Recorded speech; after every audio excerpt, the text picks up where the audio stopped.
That did exactly what I didn't want to do. So I had mentioned before that I wanted to put positive on the leading edges, and I just put it in negative.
I'm cutting these tiny notches into the end here to help loop the wire around the end so it stays more in control and focused. I think I had mentioned in a previous video clip perhaps that when I did this the first time I just took the Dremel cutting wheel and gashed into there and ran the wires through. This is definitely more elegant.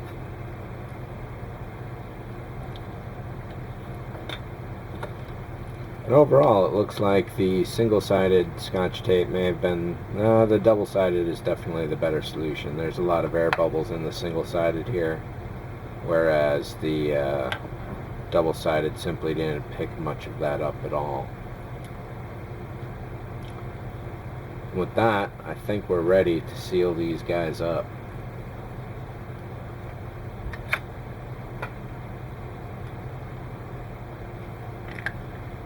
Port nacelle will not have side glow fiber optics from the fiber optic store in it.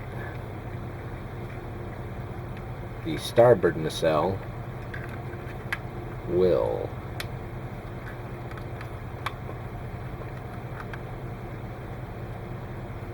I'm kind of scared about gluing these together because getting this to snap into place means that glue is going to get smeared all over the place.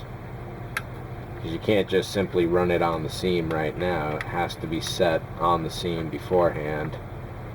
A little filing down at the end here should get this to fit really nice though. And in the old days what I would do is slap the two halves together and then put the caps on the ends. After this build, I'm going to put the caps on one half and then put it together. That's a much better fit than you can possibly get doing it the other way. And let's power it up one last time before installation. One thing I can't recommend enough is testing everything along the way all the time, even when you're sure. Oops. Got a little cross connection there. So the back end looks great. The light is centered right on the ball. There's not too much shadow coming through here, which I'm really happy about. I kind of wish the seam was a little cleaner. I may be able to do something about it with an X-Acto. Over here on the front, it's really nice and diffuse overall, but you know, you may actually want a hot spot in the center to represent the warp engines, in which case you can certainly leave the LED as it was. It is unfortunate that we're getting some hot spots along that edge. However, it is kind of appropriate insofar as that's supposed to be the only engine area, I suppose. Those LEDs do appear to be slightly different colors from each other. Looks like two of them might even be out of UV range simply because they're making the plastic glow slightly different. The technology is certainly not perfect. It's definitely cutting edge. And when they produce these in the UV, it's a given range of 390 to 405 or so. And that's about the best they can do with it. But as the years progress, coming in the future, you can certainly bet that the technology can only get better. And when it does, Modeler's brand will be there. Let's turn this back on real quick. So dry or not, this is ready to go. I'm not going to fidget with it at all, because I know once I start flexing it around, that's going to be an issue.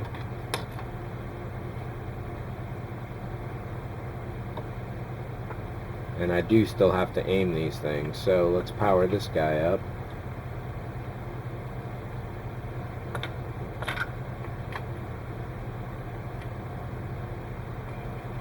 Turn that off. Now that I've cut the head off it, it's not quite so obvious, but it does still have a hotter and softer point. What I did on the previous one was to simply reach in here. Let's see if I can get this on camera for you. Reach in here with the bent needle nose crimpers and... oops. Hey, I just knocked it out. I may have crossed... oh, you know what? I may have touched the positive on there before the resistor hits it. That LED is now dead. Let's get the soldering iron on and we'll do a quick repair. I'm really glad that happened right now. The back looks good, but since I got to pull this out of here, and unfortunately the front is the only place that really glued well, go figure. Let's try the trick we did on the other nacelle and see if this will pop loose. No, I don't think so. That is well glued on there. So we got to crack this out.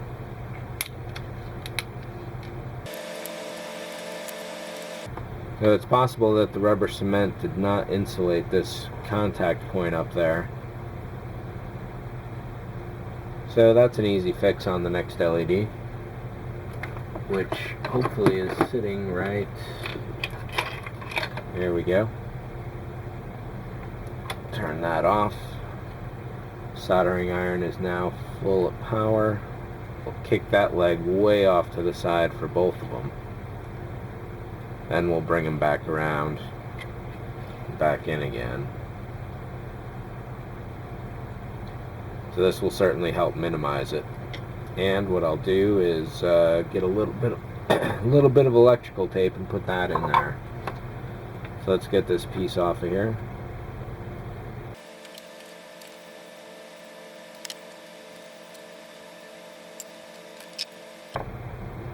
Let's tin these ends real quick.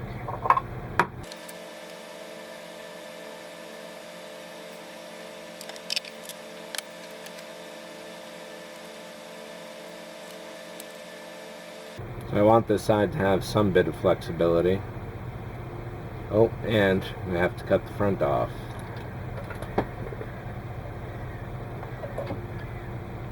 That's probably... oh, hey, that's great. This is the best camera angle I've had yet. Kids, do not try this at home.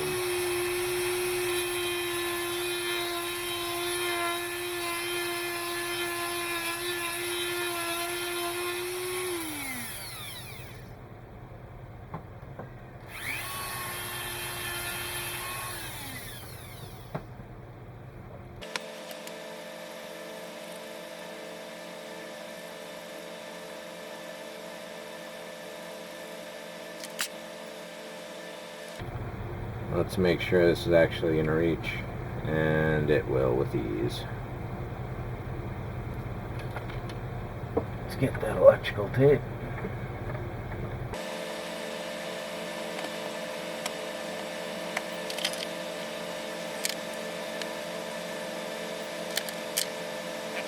I see. Just got to worry about the positive side of it connecting.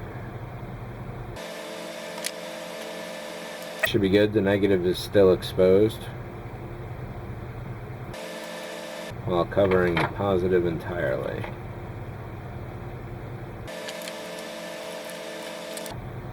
Let's unplug this for a little easier use.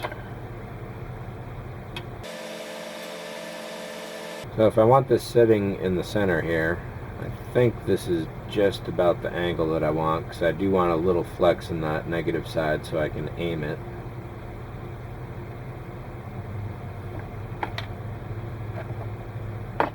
So let's tin up that joint there.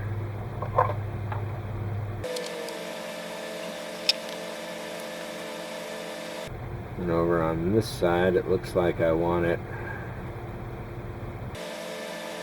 yeah, right about at that bend.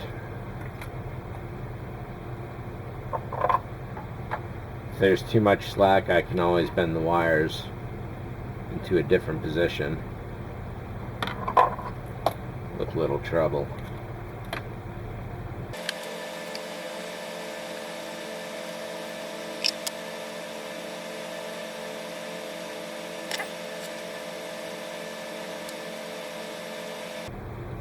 It'd be so nice if this wasn't sliding around all over the place.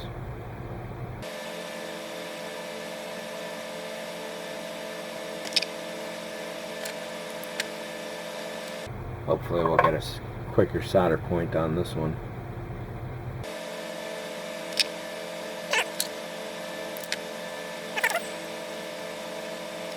And it works. Looks like I got a piece of solder in there.